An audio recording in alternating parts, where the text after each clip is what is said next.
The next speaker is Mr. Danny Babb. Danny is a customer operations executive with Digicel. He's the vice president of the St. Lucie branch of the Barbados Labour Party, and he's on the national council as well of the Barbados Labour Party. And like Danny, I too want to see Peter Phillips chase Dennis Kelman out of St. Lucie and hopefully out of Barbados. So ladies and gentlemen, please keep making some noise for Mr. Danny Babb.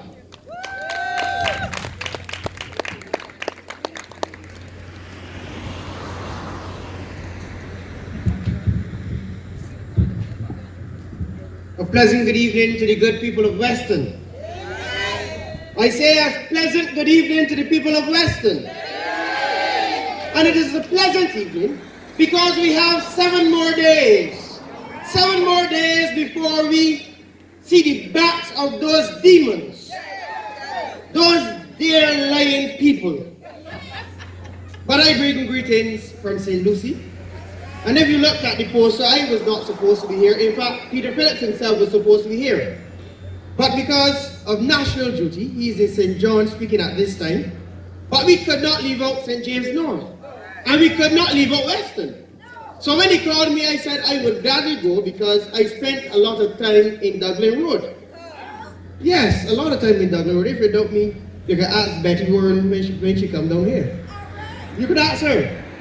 But I've also spent some time across the road there at the establishment where I have a beverage, probably a Coke.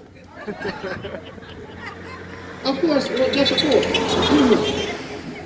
But tonight, I come to Weston to bring a message. And I am started in Weston with this message for the next 6 nights. And that message is simple. Do not lose hope. Do not lose hope. Because one day in politics and one day in the election season is a very long time. And you know there's lots of work still to be done. And the work does not end on the 23rd. It actually ends at 6 p.m. on the 24th of May. When you make sure that all of the persons you know go out. And I will tell you, don't wait till evening to let them come out. Make sure that you wake them up from as early as 4 o'clock in the morning. I want everybody to be at the door, that when they open those doors, the line's long. Let me go and vote early. Let me shut it down. I want that by 12 o'clock, the Barbados Labour Party can sit down and relax and say, anything else now is just icing on the cake. That is what I want. Because I can tell you, I come from St. Lucie. And Jeff said he wants to see Peter Phillips to win St. Lucie. Well, I will tell you, we are about to do what was done in 1981. And that is to deliver the seat of St. Lucie for the Barbados Labour Party. And I'm not saying so because I want y'all to feel good. If you come down there, and you go to Rock Hall, where I am from. Rock Hall was in them area. Can't call it that no more. We went to Pike Corner. They thought that they had Pike Corner, but they had a bus in two sets of people from St. Michael's South last night for the meeting. They had a whopping total of 36, while we had 170 in Rock Hall last night. So you can understand the movement is on the ground. So when I tell you do not lose hope, Weston, I am talking with a matter of confidence. Because I know that come the 24th, you will re-elect Eddie Hinkson, and I will make sure that Peter Phillips is elected. But in saying so, there are some things that need to be dealt with on these platforms. There are some things that the people need to understand, because there are some people who may be still undecided, and I have to speak to them too. Because in 2018, you cannot be undecided.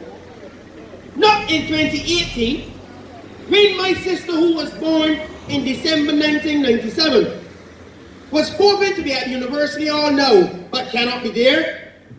You cannot be still undecided. You cannot be undecided when a wicked and inept government went to Parliament in 2013 to make cuts the subsidies and transfer to the tune of $140 million. And in doing so, 42 million they cut from the University of the West Indies. Now pray tell me, my mother was happy to see that I was able to leave from primary school. I went to the Alexandra School, did sixth form at the Lord School. Yes, two good schools, two great schools. And then I went to the University of the West Indies. And I studied literatures and English. So my mother, in talking with my sister, she understood that my sister wanted to follow a similar path, but then my sister fell in love with something called fashion design. So she did not go to sixth form, she went to BCC.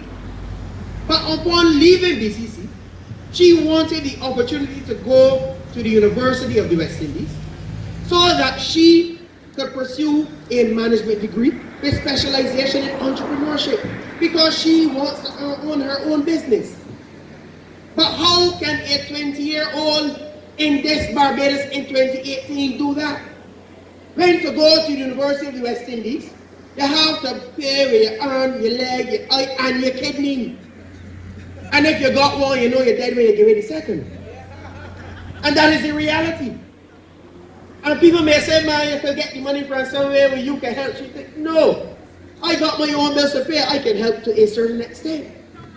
My father got a mortgage to pay. He can only help to a certain extent. And my mother works in the hotel industry, and we all know the season done. So once the season done, the money done too. And the truth is, when we put together, we realize, but we can still fall short. And I really don't want to talk about them too much tonight. But they tell you, they're offering you these grants and these loans. But to get a grant or a loan, you know that you have to be working for a certain amount. So by the time my father wants to say, well, here, I am here, I want to apply for this for her, they will tell him, but Skip, you work for enough money. But they do not factor in the account that he pays a mortgage. And they pay the mortgage, and by the time you go in the supermarket, pay the light bill, the water bill, and the telephone bill, the money dead. I tell people I get paid on the 25th and on the 26th, I just be borrowing money. Let's go say, well, mother lend me $2 a day to get work. And by the time it come back around the grade, I got to pay her back, so I got to tell she the whole sum. And she said, me, I go hold it, because I'm going to give you back anyhow by next week. And that is the reality that we face in this country.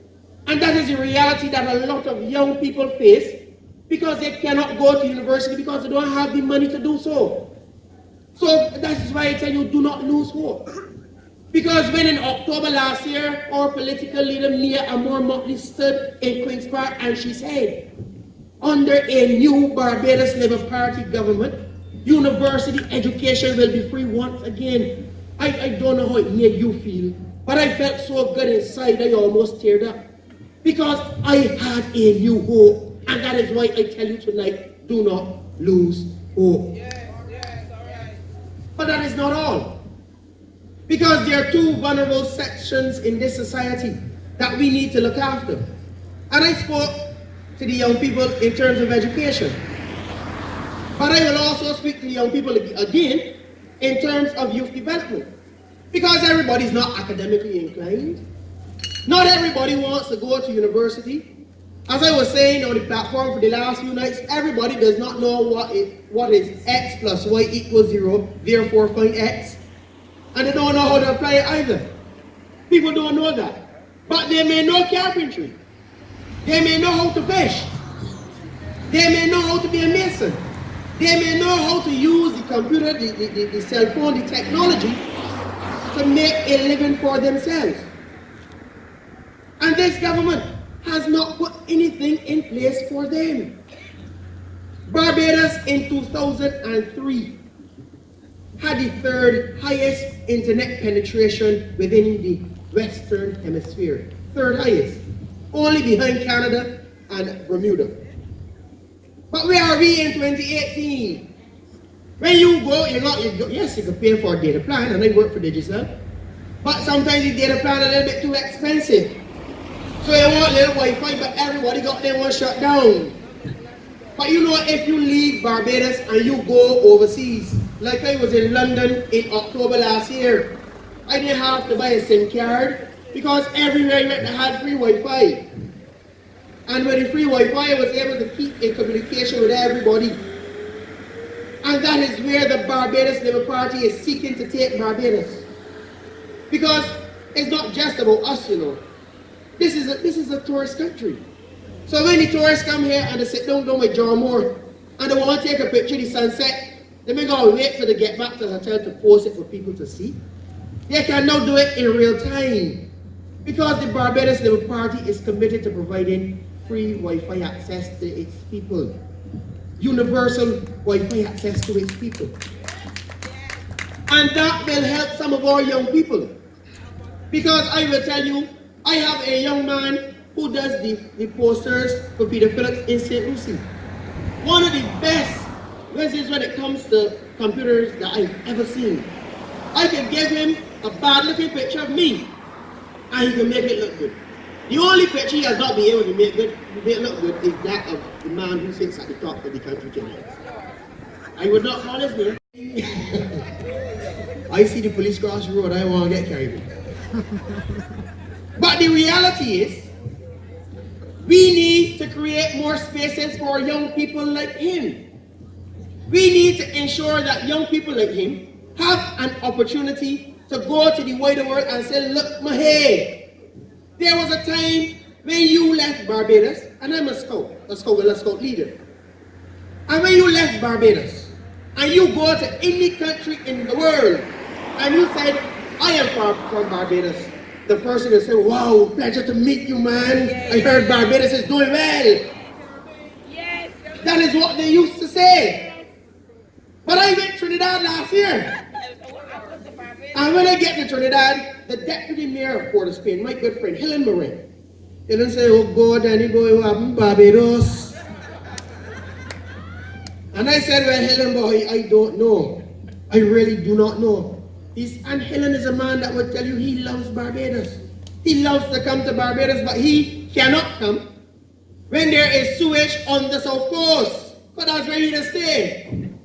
He can't come when the water that comes out of the tap is brown. And I can talk about it from St. Lucie's point of view.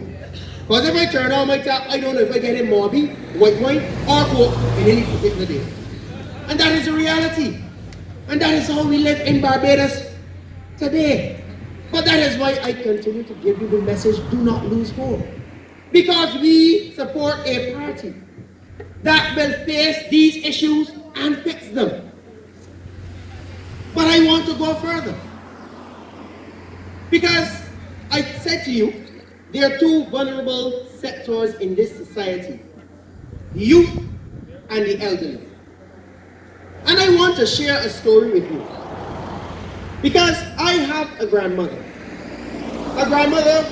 who gave of her best to her children, her grandchildren, and her great-grandchildren. And now that she is in the eve of her years, I believe that she should be getting what is due to her. The truth is, my grandmother ain't really went and worked for nobody in the way, you know. But she was a homemaker. Not just for her children, not just for her grandchildren, but for other people within the neighborhood. She helped raise all we. She teach you the good, the bad, and the indifferent. But when people can come and say to me, and I've been hearing it all throughout this campaign since Miss Martin spoke about it, that my grandmother does not deserve an increase in her non-contributory pension, well, I have a problem with that. And I have a fundamental problem with it. Because you would remember that the members of parliament, the members of that government, the members of that cabinet, they decided to cut take 10% of their salary. And then come back and take it back, but just in take it back, they take it back with back pay. Take it back with back pay. And then they come and tell me, one Christopher Sinclair will come and tell me that it can hurt the economy? Is it not hurting the economy when you are refusing to do your jobs and you are still being paid for it? Well, I have a problem. My grandmother can't get $900, but the Prime Minister can get $25,000 to do nothing? To wake up to call an election and then cuss me remotely? I have a problem with that. And I am sure there are elderly folk within this Western community who will be glad for the little increase. Because of $77.50 when you go to the supermarket, you pick up a pack of rice, a pack of sugar, and a piece of saltfish, the money dead. Dead, and you're going to be glad I got the little pension card to get on the bus because you won't get home. That is reality. And don't talk about if you got to buy medication. Because the medication that they're giving you now for the drug service ain't working at all. And I can tell you, because my grandmother's a diabetic, and when she gets some of the medication, I said, but grandma, you say you're feeling better? She said, no. She said, the medication, that's different. Like you walk in. She said, she said, I can go put on some bush tea. And I tell her, but no, grandma, you see the medication good for you, blah, blah. You know, I try to get you fluff. And she said, and my grandma worked very hard. She said, you come back, but I haven't got the money for it. And the truth is, to buy the medication, you have to look for $100 and something every 2 weeks or so. Because you can't buy a whole box, because you really can't afford it. So you gotta buy them in piece. You gotta buy them in parts. Like you're buying something for a car, which is ridiculous. And that is why I tell you, do not lose hope. Because the Barbados Labour Party will look after the elderly of this society. Because they have done enough to build this country, it is time that we take care of them and take care of them in a great way. It needs to happen. Now, if you hear me start to talk about things that might not affect you in Weston, it is because I have to speak about them. Because everybody has to know. And the issue I want to talk about tonight is the transportation issue. Now, that's if you get in the transport board bus, because you know if you didn't have the minibus passing up and down here, you will be in trouble. You would be in trouble. 6 o'clock in the morning, I live in Rock Hall, St. Lucie. 6 o'clock in the morning, a bus is leave by corner, come through Rock Hall, go through Josie Hill, come down through Alexandria. By the time they get to Mount Gay, the bus man will be flicking the lights at everybody at the bus stop. Everybody at the bus stop lights flicking, because he can't pick up no more people. Because we are in 2018, and we have come to a point where you can't get 50 working buses on the road. There's something wrong. But the thing is, a bus burn up in Rock Hall, like a dog. Because mine was there when it burned up. It was, I never saw anything like it in my life. But I see the video today, you saw it? Yes. Well, when I thought somebody was making sport. I said, what would I do in the transport board bus, so, man? I said, what would I do to stop that foolishness, man? And when I watch it again, I realized there was not no video effects. It was the real thing. I could see the road traveling on the bus. And I think I said, wait. And the woman said, wait. Well, look, you can see all down on the potholes. The woman, I sat down that so much, she tell me so today. And I felt embarrassed. And you know why I felt embarrassed? Because we claim that we are so advanced. We claim that we are leaps and bounds above a lot of people. But it's true, we used to be, but they don't seem to think so. They think that the buses are running, so it's great, everything is going well. But the truth is, the bus is running. I suppose I go and I don't know what's going on in that bus and that time I go down through that hole. Big man like me down through the hole. But listen, I can tell you I got into an Oysters bus one day and a woman had the umbrella open in the bus. And I could not understand for the life of me why. And I'll be very honest, the sun was out but the bus was leaking. Serious as a judge. The sun was out, but the bus was leaking. And I asked myself, but how the bus leaking? And the driver said, oh, they got a hole in the top so the water to seep down. And it's staying there and then come, but the rain had fallen like. And the water was seeping down into the bus. So me with my fastest, I said, but boss man, you're gonna get another bus. He said, from where? From where? And we have to live with this each and every day. And you have an outgoing government who will tell you that Barbados is running on all cylinders. Well, if this is the type of car that they want to run, I don't want it. Let me trade it in and go back to somewhere and get a new brown one. I can't say so here. But you're right. The car just like them. Running and everything dropping out. Bearings gone, shocks gone. Well, that is how the bus now too. And that is ridiculous.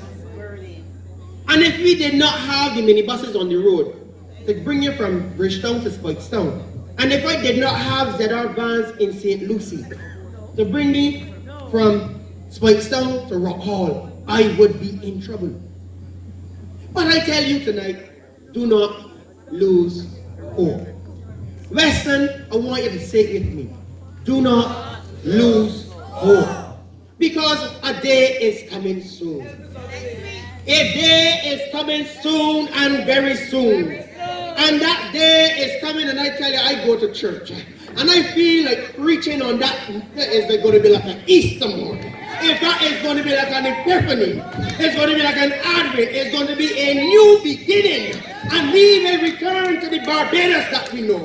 We will return to the Barbados that we love. It will be a time when I could go to Trinidad and they will have to say, boy, I want to come to Barbados, you know. And I will say, yes, come, because Barbados is really firing on all cylinders. Because we have in Eddie Hinkson, a man that cares about you down here in St. James North. A man of passion. A man who I know, and I can speak with confidence, calls each and every single constituent on their birthday around. It is true. And it is true because a young lady from there in Mount Stanford posted on her Facebook. For the last 5 years, she's received a call from her member of parliament for her birthday, and she said it's the simple things that count, and she's giving him her ex. So even if it's just that you're going to give him your ex, or give the ex, and I tell you one again, go out early. Because if you go work, you ain't going to get back home. For the buses, they can take up 30 buses, or maybe less than 50, to carry the ballot boxes to be counted. Remember that part. So you know, we already done, they said they tell me 50, somebody just messaged me and tell me we need to 42 tonight. 42. So if we got 42 now, we may only got 30 next week, so you know you got the buses at all. So make sure that you go early, go before you go to work, call and tell the boss man or the boss woman, listen, I'm going to be late. I'm going to go first. And make sure, it's true, you'll be late anyhow because the bus still don't run, but make sure that you are there for 6. I told Peter I will be at that door from 5:30. Then God come and find me. Because I want going first. And I am placing my ex in the middle of that box. I ain't touching a line. And I tell you, I've been practicing it from the 22nd of February 2013. So I perfect it now. And I'm serious. I perfect it. And I hope that you perfect yours. So that when you go to the polling station, you vote for Eddie Hinkson. And for those who are not from Weston and from other constituencies, you vote for the person who is representing the Barbados Labour Party. Because the Barbados Labour Party cares. Edmund Hinkson cares. Peter Phillips cares. Mia Motley cares. And you know what? Together, we will build the best Barbados. God bless you. Good night.